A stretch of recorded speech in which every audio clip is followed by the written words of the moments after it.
عليكم ورحمة الله وبركاته. سو دواada asxaabteena inagu xiran kanaalkeena umada ee YouTube hadaad ku cusub tahay inagu soo biir adigoo taabanaya calaamada subscribe kadibna furo gambaleelka si ay ku soo gaaraan muuqaalada waxtarka leh ee lagu baahiyo kanaalka umada. Ana ka ilaawin muuqaalka inaad like gareyso mahadsanid. Aynu gudagalno muuqaalkeena maanta.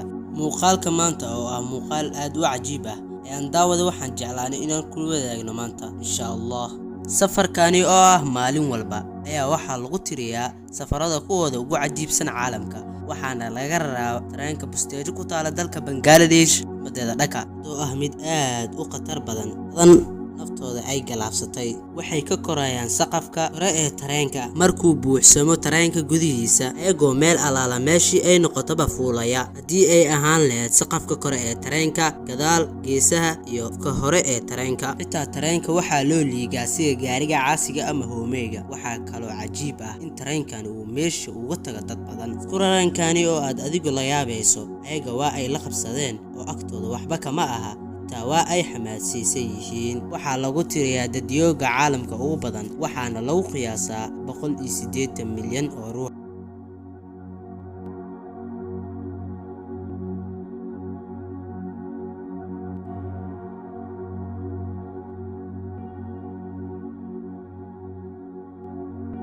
abuurkani oo ah mid xamuul ah, macnaha mid aad u dheer, gadaalna ku sita aalada loo yaqaano wind turbine blade, ayaa wuxuu si xeelad ah u galayaa goolad yar. meeshan waa buundo ku taala dalka Scotland, mana sahlana daawade in adigoo sidid aalada wind turbine blade baskaaguna aad u dheer yahay, cabirkiisuna yahay 204 oo dhirir ah, inaad goolad aad u yar gashid. waxaana sidaas oo kale yeeli kara mid ku tababartay ama mid khabiir ah. daawadaha ina daawanaya haddii aad adigu tahay darawal sida oo kale adigu goolad ciriiri ah ama xaylad u baahan uma xalisa sidaan. haddii ay jawaabtaadu tahay haa, inagula wadaag qaybta hoose ee faalooyinka.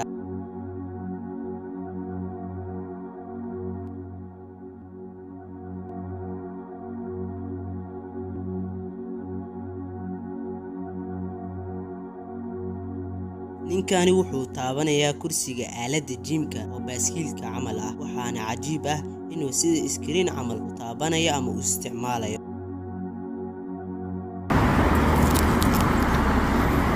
ninkani wuxuu gacantiisa ama fartiisa ku qaadayaa baraf biyo oo la barafeeyay. hadba daawada adigu kuma awoodaa inaad baraf u adeegsato qaadistiisa adigoo isticmaalaya fartaada. hadday jawaabtaadu tahay haa, fadlan inagu wadaag qaybta hoose ee faalooyinka. ninkani wuxuu sameeyay tijaabo asigoo buufino biyo ku dhex shubay haddana barafeeyay. daawo sidoo yeeli doona.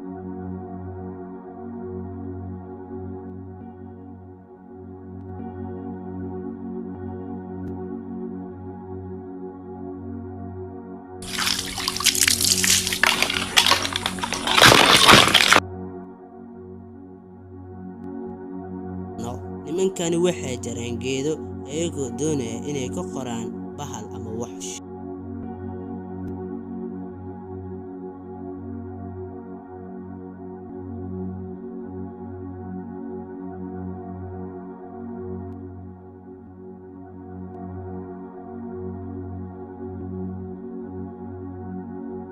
ninkani artiisaha ahi wuxuu sawirayaa dad ama bulsho badan asagoo adeegsanaya qalin qori iyo qalin kale ee lagu talagalay in wax lagu farshaxameeyo.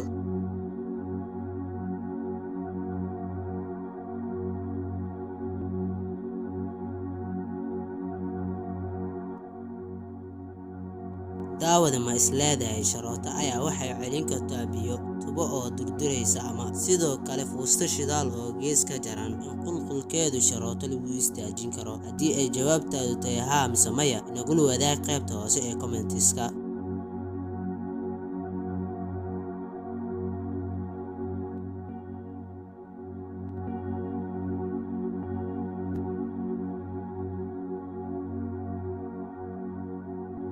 naagtani waxay dareere midabkiisa ee cagaar ku shubtay dhalada iyadoo meesha ku soo bandhigtay wax cajiib ah. waxayna sameynaysaa sidaan: biyihii meesha ayay ku shubtay, waxayna ku tirtiraysaa tirtirahaasna waxay ku hagaysaa remote. hadba waxaan isleeyahay tirtiraha noocan wuxuu ku fiicnaan lahaa maamooyinka ayagoo guryahooda ku tirtiran lahaayeen si raaxo ah bilaa tacab.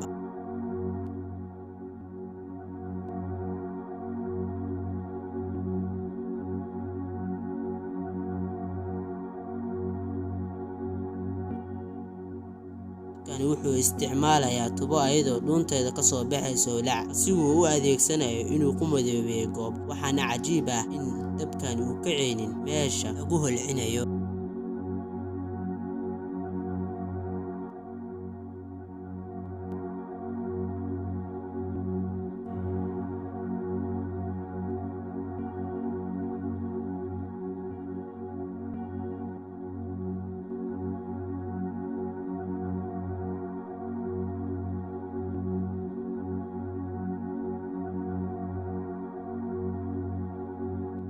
Mashiinkani waxaa loo adeegsadaa in lagu nadiifiyo wadooyinka, iyadoo laga nadiifinayo wadooyinka qashinka dhammaan.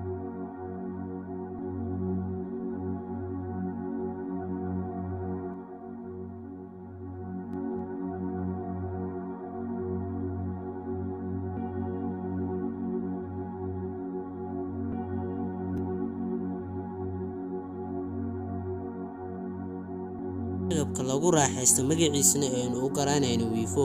Wiifowgani wuu wareegsadaa, waxaana cajiib ah in nin uu qabsaday wiifowga kadib asiga iyo nimanka kale ee la fuulay wiifowga ay ku dhex socdaan wareega ama sirkalka iyagoo aanan wareereynin, sidoo kalena wax cabsi aan dareemeynin.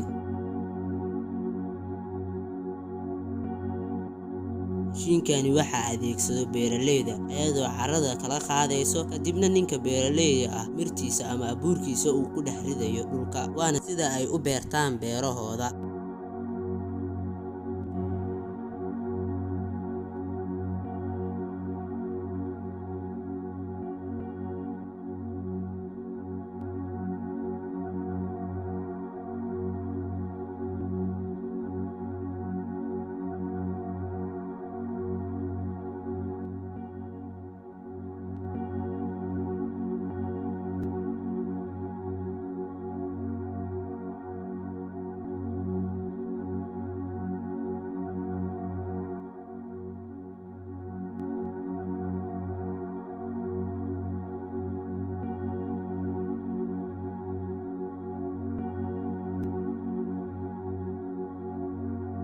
Qalabkan waxaad ku soo saaran kartaa micnaha aad ku samaysan kartaa gurigaaga adigoo jooga baasto, adigoo soo qaadanaya waxyaabaha baastada laga sameeyo.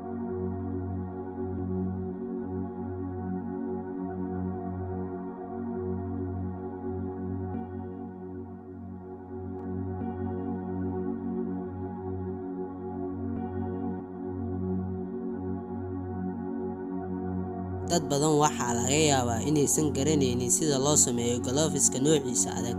Daawo sida loo sameynayo iyo sida loo kala reeno.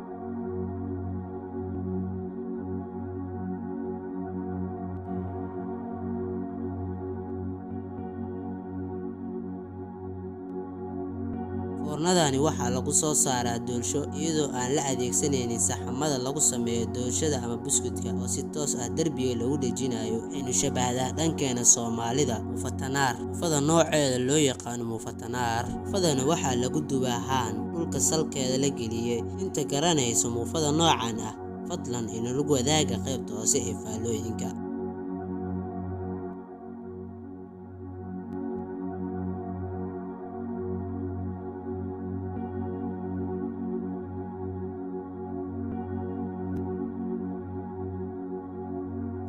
Kani wuxuu bire yar iyo jaqaf uu ka sameeyay buundo yar. Markuu sameeyayna waa uu shamiinteeyay. Daawo ka bacdi sida uu ka dhigay. Daawada haddii ay jirto qayb adiga kula cajiibsaneed, fadlan inagula wadaag qaybta hoose ee faallooyinka. Hana ka iloobin muuqaalka hadduu ku cajiib geliyay inaad like noo saartid oo nala wadaagtid asxaabtaada. Mahadsanidin. Sidoo kale waad ku mahadsantihiin sida wacan aad inala soo gaarteen bardhamaadka fiidiyoona maanta. idinkaga tagaynaa sidaas iyo amaano Allah. Wabillahi tawfiiq. Wassalaamu calaykum waraxmatullahi